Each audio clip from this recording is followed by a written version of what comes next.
Hello friends, ये हमारा previous year question है चाइल्ड डेवलपमेंट एंड पेडागोजी, जो कि 7 जुलाई 2019 में आया हुआ है, जिसका हम लोग आज प्रैक्टिस करेंगे। तो पहला क्वेश्चन है, विकास में व्यक्तिक विभिन्नता को समझने के लिए क्या महत्वपूर्ण है। तो वंशागत विशेषताओं के साथ साथ पर्यावरणीय कारकों एवं उनकी पारस्परिक क्रिया पर विचार करना। व्यक्ति विभिन्नता क्या है, इसे हम लोग समझेंगे व्यक्ति विभिन्नता के बारे में। तो प्रत्येक व्यक्ति में जैविक, मानसिक, सांस्कृतिक, संवेगात्मक अंतर पाया जाता है। इस अंतर के कारण एक व्यक्ति दूसरे से भिन्न माना जाता है। कोई व्यक्ति समान नहीं होता। ओके, यहाँ तक कि जुड़वा बच्चों में भी असमानता पाई जाती है। स्किनर के अनुसार है व्यक्तिगत विभिन्नता। टायलर के अनुसार शरीर के आकार, स्वरूप, शारीरिक गति, संबंधित क्षमताओं, बुद्धि इत्यादि सभी में भिन्नता पाई जाती है। तो दो व्यक्तियों के अंदर भी भिन्नता पाई जाती है, जिसे व्यक्तिगत विभिन्नता कहते हैं। निम्नलिखित में से कौन सा विकास का सिद्धांत नहीं है। यहाँ निगेटिव क्वेश्चन है, ध्यान देंगे। तो निगेटिव का आंसर निगेटिव होगा। जो सबसे ज़्यादा अच्छा निगेटिव होगा उसे हम लोग टिक करेंगे। तो यहाँ पर तीसरा जो है ना वो सही है। विकास की सटीक गति, सटीक जहाँ है ना वो निगेटिव वर्ड है। तो विकास की सटीक गति एवं प्राकृतिक जन्म के समय ही निर्धारित हो जाती है, ये सही है।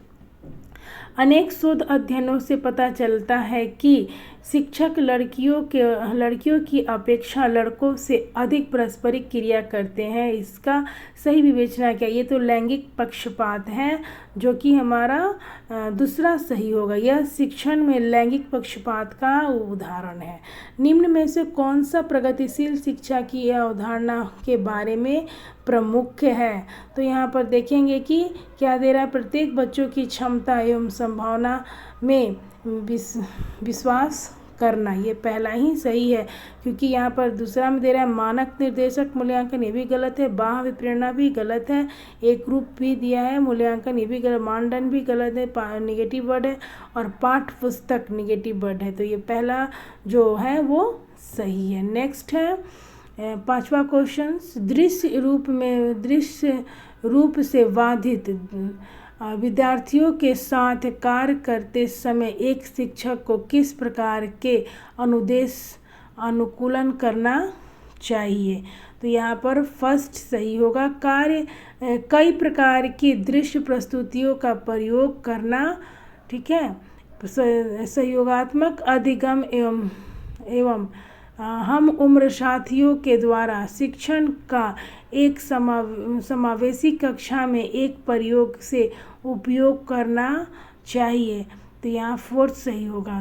पढ़ते हैं हम लोग। सक्रिय रूप से हतोत्साहित निगेटिव है, कभी कभी भी निगेटिव है, और प्रयोग नहीं निगेटिव वर्ड है। तो यहाँ सक्रिय रूप से आगे बढ़ना चाहिए। निम्नलिखित में से कौन सा समावेशी कक्षा में सबसे अधिक महत्वपूर्ण है। समावेशी कक्षा के बारे में बोल रहा है, यहाँ पर होगा थर्ड। यहाँ पर पढ़ते हैं मानकीकृत निगेटिव, प्रतियोगिता निगेटिव, और विशिष्ट शिक्षा योजना, ये सही है। ये पॉजिटिव वर्ड है, ये सही है। और एक रूपता भी निगेटिव है। कर्ताओं एवं उनकी प्राथमिक विशेषताओं के मिलन युग्मों में से निम्नलिखित में से कौन सा सही है। अब युग्म मिलान करना है, जो कि हम लोग का पहला ही सही होगा। पठन अक्षमता, अधिगमकर्ता, धारा प्रवाह, पढ़ने एवं लिखने में कमी। सृजनात्मक अधिगमकर्ता, अति सक्रिय कार्य को पूरा करने में धीमे, ये भी गलत है। और अवधारणात्मक कभी अधिगम करता है। उच्च अभिप्रेरणा, लंबे समय तक अवधान बनाए रख सकते हैं। श्रव्य क्षतिग्रस्त अधिगम करता है। दृश्य सूचना का समझ नहीं सकते, ये गलत है। पहला हम लोग का सही है। पठन अक्षमता, अधिगम करता, धारा प्रवाह, पढ़ने एवं लिखने की कमी। नेक्स्ट 9 है, एक समस्या को मूल अपसारी समाधानों के साथ करने की योग्य निम्नलिखित में से किसकी एक प्राथमिक विशेषता है। तो यहाँ पर होगा 9 का दूसरा होगा सृजनात्मक बच्चों की। क्षतिग्रस्त बच्चों ये गलत है। अधिगम अशक्त वाले बच्चे भी गलत है। आहम केंद्रीय निगेटिव वर्ड है, ये सारे निगेटिव है, एक पॉजिटिव है सृजनात्मक बच्चे। नेक्स्ट हमारा है निम्नलिखित में से कौन सा एक संरचनात्मक परिवेश के साथ अनुकूल नहीं हो सकते हैं। तो यहाँ पर नहीं दिया है निगेटिव वर्ड, निगेटिव का हम लोग देखेंगे निगेटिव ही होगा। तो यहाँ पर तीसरा हमारा आंसर सही होगा, जो कि तीसरा अध्यापक विशिष्ट सत्रावासन मूल्यांकन रणनीति को, यहाँ पर कुछ नहीं दिख रहा है ना, तो हम लोग तीसरा ही सही होगा इसमें, बाकी हम लोग पढ़ लेंगे। एक शिक्षक को विद्यार्थी को खाली स्थान निर्धारित करने के लिए प्रोत्साहित करना चाहिए, बजाय खाली स्थान क्या होगा, तो यहाँ पर 11 का 4 होगा। तो अधिगम लक्ष्य और प्रदर्शन लक्ष्य। तो एक शिक्षक को विद्यार्थी को अधिगम लक्ष्य निर्धारित करने के लिए प्रोत्साहित करना चाहिए, बजाय प्रदर्शन लक्ष्य के। निम्नलिखित में से कौन सा अधिगम के सार्थक सरलीकरण के रूप में परिणित नहीं है। तो निगेटिव है, यहाँ ध्यान देंगे निगेटिव का क्या होगा, निगेटिव दोहराना है, निगेटिव तो दोहराना हो गया ना, दोहराना स्मरण करने का बढ़ावा देने। फर्स्ट में ही हमारे निगेटिव वर्ड दिख गया, तो ये हम निगेटिव हम लोग टिक करेंगे। नेक्स्ट है हमारा 13, इनमें से कौन सा बाह्य अभिप्रेरणा का एक उदाहरण है। बाह्य अभिप्रेरणा के बारे में बोल रहा है, तो यहाँ पर तीसरा सही होगा। मैं अपना गृह कार्य पूरा करती हूँ क्योंकि शिक्षक प्रत्येक नियत कार्य के लिए हमें अंक देते हैं। यहाँ पर क्या है, अंक जो है ना वो बाह्य अभिप्रेरणा को दर्शा रहा है। एक प्राथमिक कक्ष में एक भी शिक्षक को क्या करना चाहिए।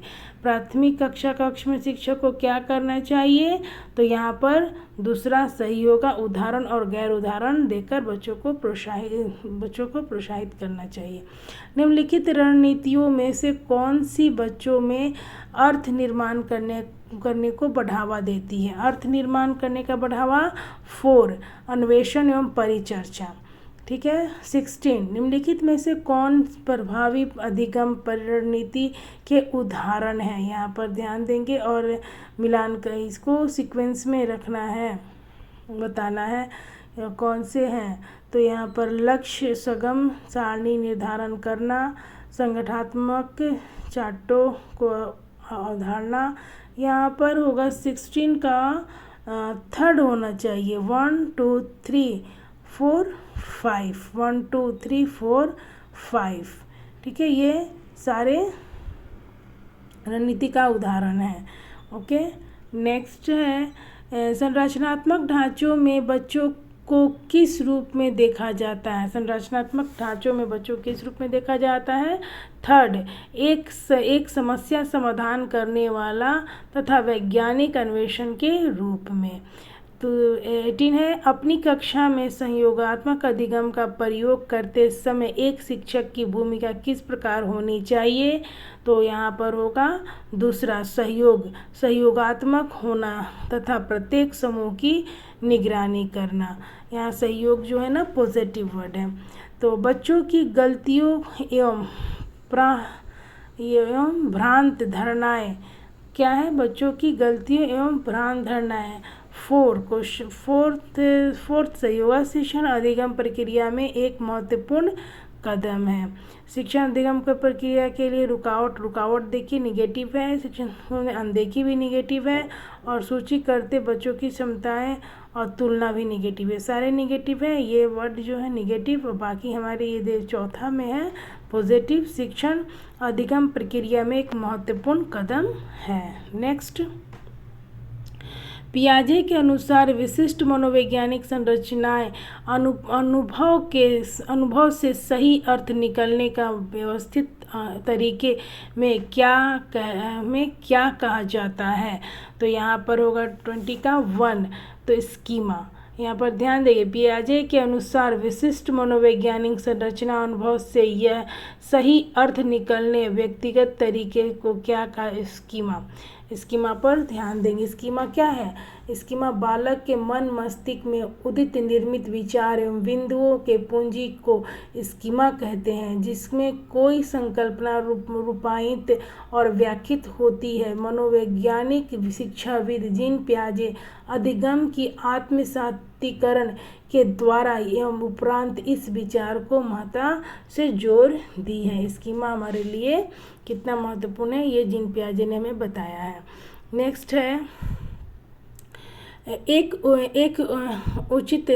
उचित प्रश्न सुझाव के द्वारा बच्ची की समझ को उस बिंदु से बहुत आगे ले जा सकता है जिस पर वह अकेले पहुंच सकती है। निम्नलिखित में से कौन सा संरचना उपरोक्त कथन को प्रकाशित करता है? तो 21 का 4 समीपस्थ निकटस्थ विकास क्षेत्र।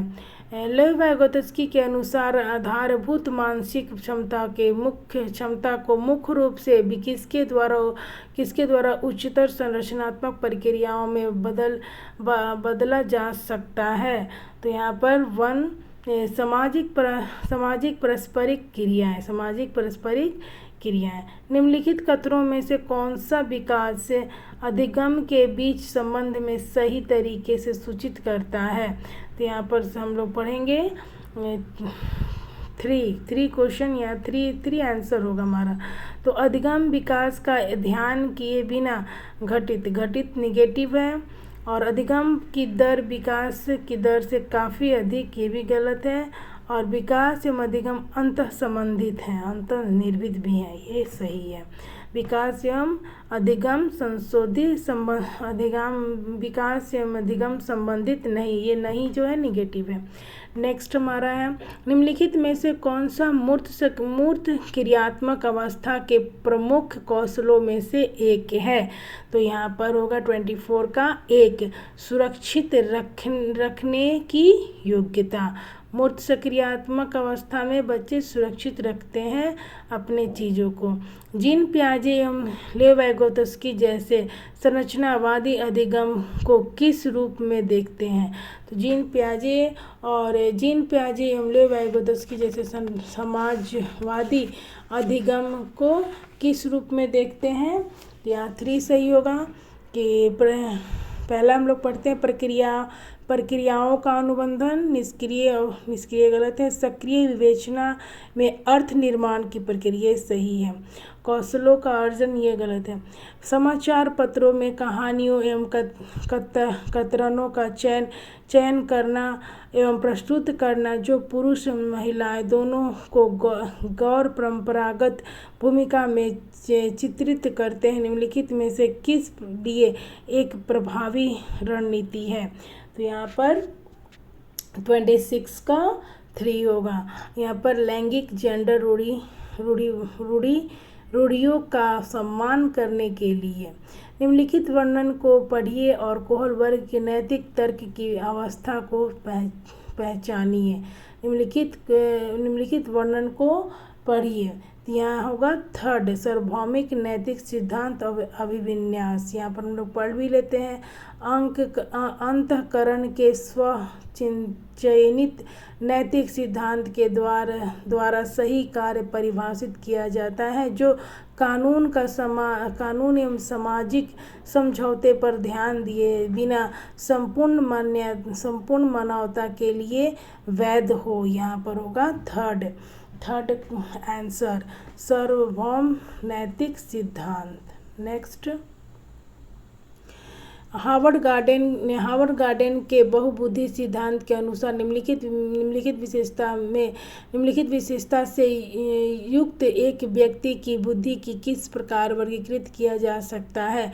विशेषता दूसरे की मनोदशा, स्वभाव, प्रेरणा तथा अभिप्राय को उचित तरीके से पता लगाना एवं प्रक्रिया करने की योग्यता। ये कौन सी बुद्धि है? अंतरा व्यक्ति बुद्धि, अंतः व्यक्ति बुद्धि, नैदानिक बुद्धि और प्राकृतिक बुद्धि। कौन सी बुद्धि है? तो यहाँ पर दूसरा सही होगा, अंतरा वैयक्तिक बुद्धि। नेक्स्ट है बच्चे के मूल्यांकन के लिए निम्नलिखित में से कौन से कारक होना चाहिए? तो यहाँ पर दूसरा सही होगा। दूसरा में क्या दे रहा है? सेकेंड, थर्ड एंड फोर्थ कक्षा में यहाँ तो नहीं दिख रहा है। समय के साथ बच्चों में होने वाले अधिगम परिवर्तन एवं प्रगति के बारे में पता लगाना, ये सही है। बच्चे की क्षमताओं और समायोजनाओं सशक्त पक्षों और चुनौतीपूर्ण पक्षों के बारे में माता पिता के साथ चर्चा करना, ये सही है। नेक्स्ट है 30 क्वेश्चन, लास्ट क्वेश्चन है। निम्नलिखित में से कौन बच्चे के समाजीकरण के महत्वपूर्ण भूमिका अदा करते हैं? यहाँ पर देख लीजिए, समाजीकरण में एक महत्वपूर्ण भूमिका अदा कौन कर रहा है? तो थर्ड, पहला, दूसरा, तीसरा, चौथा। यहाँ पर देख लेंगे, पहला में क्या है? मीडिया, दूसरा में दे रहा है विद्यालय, तीसरा परिवार और चौथा दे रहा है पास पड़ोस।